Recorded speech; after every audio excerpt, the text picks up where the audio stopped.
The Advanced Manufacturing Center at Housatonic has kind of been an innovative move. I see it as an opportunity to be more advanced. Housatonic has very high-tech equipment. When I came into the program, I didn't know anything about any of these machines that I can now completely run. You know, manufacturing in and of itself is an economic driver for the state.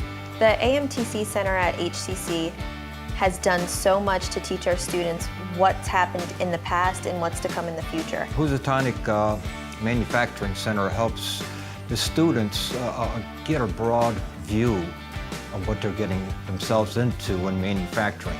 Being here, it's preparing us to go out there in the real world. The important thing to note there is probably that right now, the last 3 classes that we've had in, 100% of them are out working. I have job offers. I think I have more of a career. It has been an intricate part of the growth into the next generation of my business. It's just been an amazing experience all around.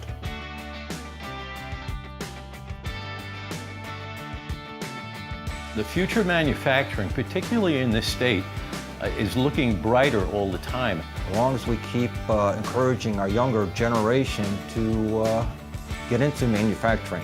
Manufacturing touches every facet of our lives. People need things on a daily basis, and technology is always advancing. Without the human brain, you wouldn't have the technology, so I would say you do need people to work in manufacturing. So the combination of the two is definitely where the future is.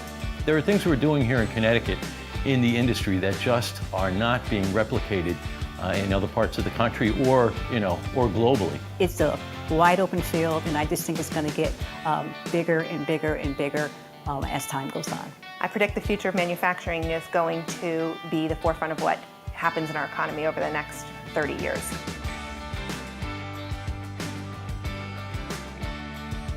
One word, just one? Oh, that's a hard one. Quintessential. Necessary. Perseverance. Creativity. Creativity. Self-thinking. Pretty awesome. Future. Essential.